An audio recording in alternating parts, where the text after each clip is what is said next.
tape, also called K-tape, or just yeah. It's so where does it come from? It started in 1979.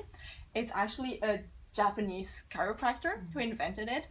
He wanted a tape that would able his patients to still move while being taped, but he especially wanted just a therapy that would help his patients in between sessions. Yes, in between treatments. The like general public, so be it physios or just patients also, got to know it really late, more in 2008, because of the Olympic Games. Again, I guess the cupping was also because of the Olympic Games. It was summer of 2008, where the just a lot of summer, huh? Yes, a lot of the sports the athletes actually had K-tape on them. The rules and methods are, so when you apply the kinesiology tape, it shouldn't be on the skin for more than 5 times 24 hours.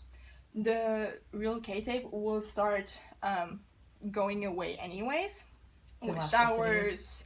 No, just and like peeling off with the showers and stuff. But you don't need to rip it off. It will come off from itself. Mm-hmm. If it doesn't go away after 5 days, you can peel it off.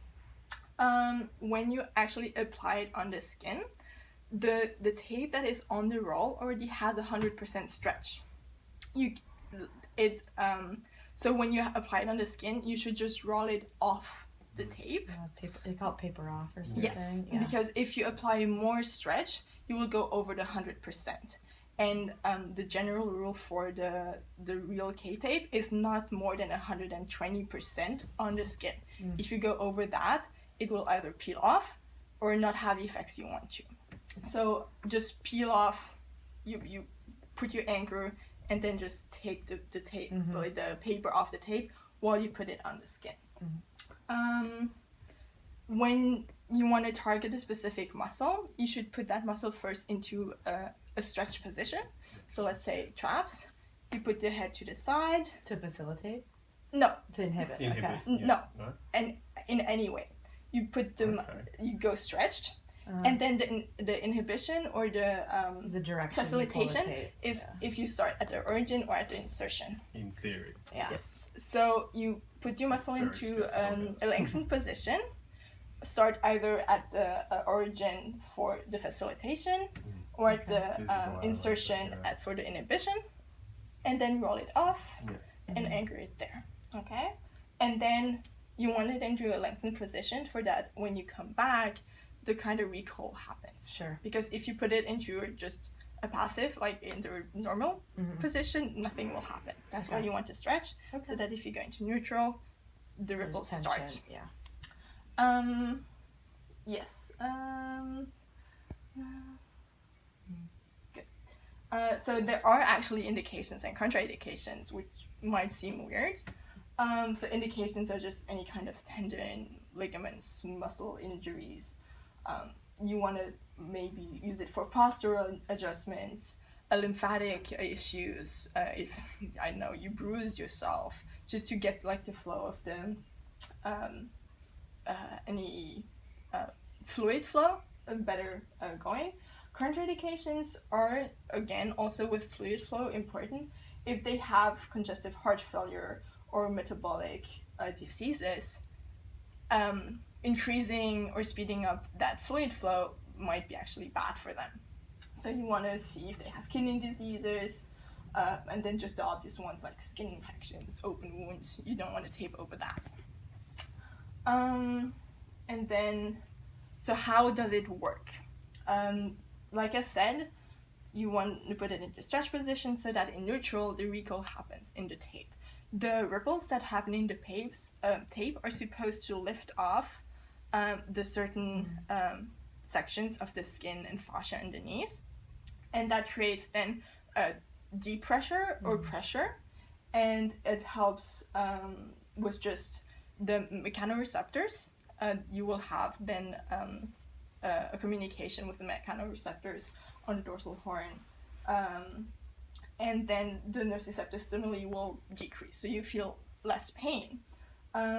It's also, so by having less pain or by having increased fluid circulation, it helps with pain modulation, to increase the healing process.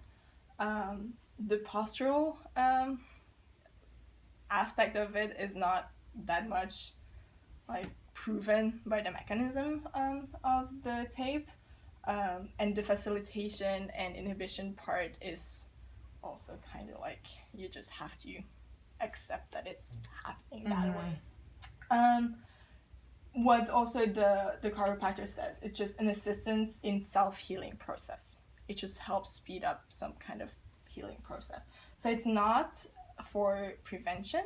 It's once you had an injury, once you have something, then you can use it. Yes, so the 5 major accepted effects it has, like 5 worldwide effects, is first, lifting of the skin creates the skin layers to be in different pressures.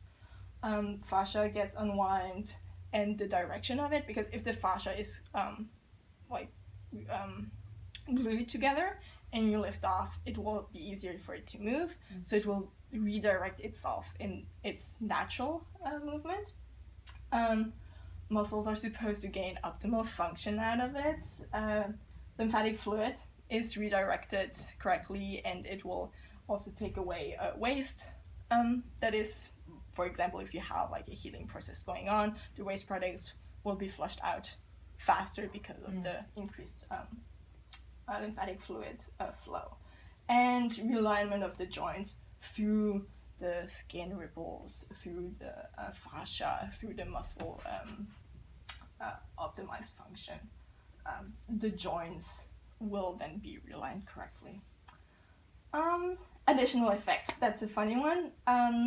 So color does not change anything. A lot of people just think, oh yeah, red is doing this, and blue is doing this, and black is doing this. No, that's not happening. But there is a perception of difference in healing when you have different colors. The only ones I found that are actually proven are green and yellow. So green actually it's the Australian colours, by the way. It's calming, and it helps with injury and rebuilding muscle, apparently. Yellow apparently increases mental alertness and is good for an ACE digestion. Yes, Wow. it's a funny one.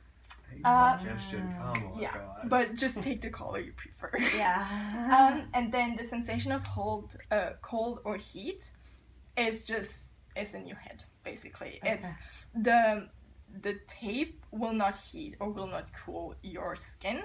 It's probably just either in your head, placebo, or maybe because of the fluid flow has changed, you feel heat. And then, yes, more than just muscles. Like I said, a lot of people use it for muscle injuries, but you can also use it for tendon, ligaments, fascia, lymph drainage, or joint disease. I talked about it a little bit in the beginning. It's kind of all just, people just say, oh yeah, I will treat your hamstring, or I will treat, your upper traps.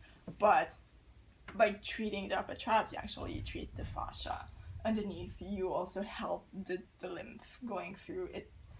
When you apply tape, it basically does all of it. Yes, does it work or not? That's a tricky question. Some research says yes, some research says no, some research says we have differences, but the actually clinical differences we see are not valuable enough to say that yes, it works. So it's basically just up to you and up to the patient if they believe in it or not.